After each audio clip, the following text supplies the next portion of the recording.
Right now, somewhere, someone is reaching for their phone without knowing why. No notification, no reason, just a pull, an itch, a reflex so automatic they might not even notice they're doing it. The average American checks their phone 96 times a day. That's once every 10 minutes of waking life. And here's the thing almost nobody wants to say out loud. That's not a coincidence. That's not human weakness. That's engineering. Instagram and the team of psychologists, data scientists, and behavioral economists behind it spent years figuring out how to make you do exactly that. And they succeeded beyond anyone's expectations. This is how they did it. In the 1950s, a psychologist named B.F. Skinner ran an experiment. He put rats in a box with a lever. When the rat pressed the lever, it got a food pellet. Now, Skinner tried different reward patterns. Sometimes the pellet came every time, sometimes never, and sometimes randomly, unpredictably. The random version? The rats became obsessed. They pressed the lever compulsively, hundreds of times, far beyond what they needed. Skinner called it a variable reward schedule, and it is, by a significant margin, the most addictive behavioral loop ever discovered in psychology. It's the same mechanism behind slot machines, behind gambling, behind loot boxes in video games.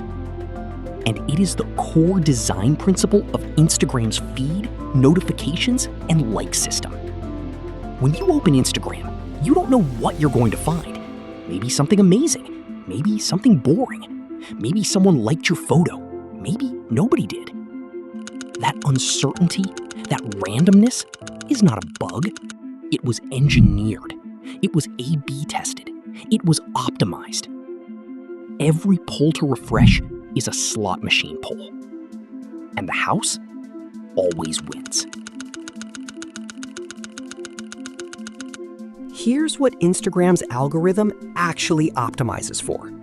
Not your happiness, not your well-being, not even what you say you want to see. It optimizes for time on platform. Every decision the algorithm makes is pointed at one goal: keep you there longer. And to do that, it learns something uncomfortable about human psychology. We are more powerfully motivated by negative emotions than positive ones. Fear, outrage, envy, these are stickier than joy or inspiration. Instagram's own internal researchers discovered this.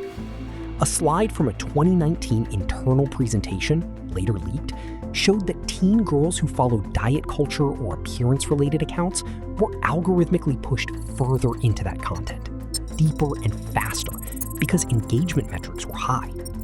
The girls were harmed, the numbers looked great. This wasn't a glitch someone missed, it was a known outcome that was deprioritized against engagement targets. In 2021, a former Facebook data scientist named Frances Haugen walked out of her office with thousands of internal documents. What those documents showed shook Washington. Instagram's own research found that the platform made body image issues worse for 1 in 3 teenage girls.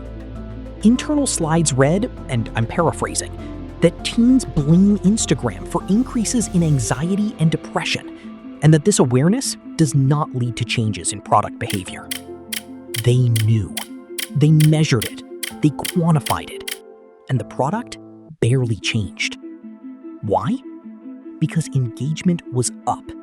Because the anxiety and the comparison and the inadequacy that teenage girls felt when scrolling, that kept them scrolling. Negative emotion is high engagement behavior. Facebook, Instagram's parent company, calculated that the damage was acceptable given the business return. This is not a conspiracy theory. It's in the documents. It was testified before the US Senate.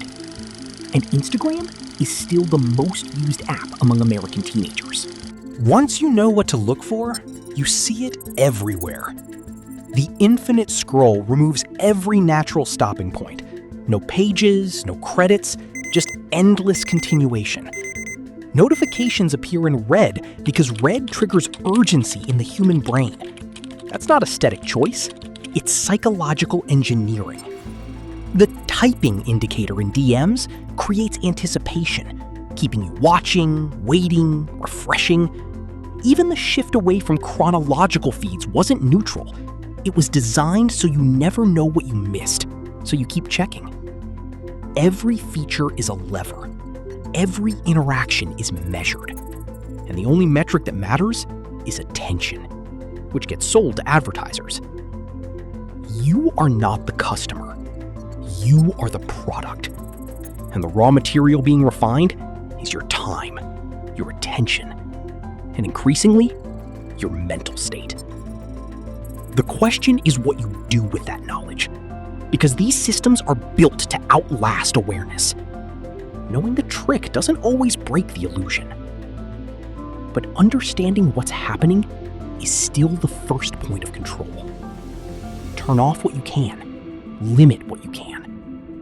And remember, the goal is not connection, it's retention. And by almost every measure, they're winning.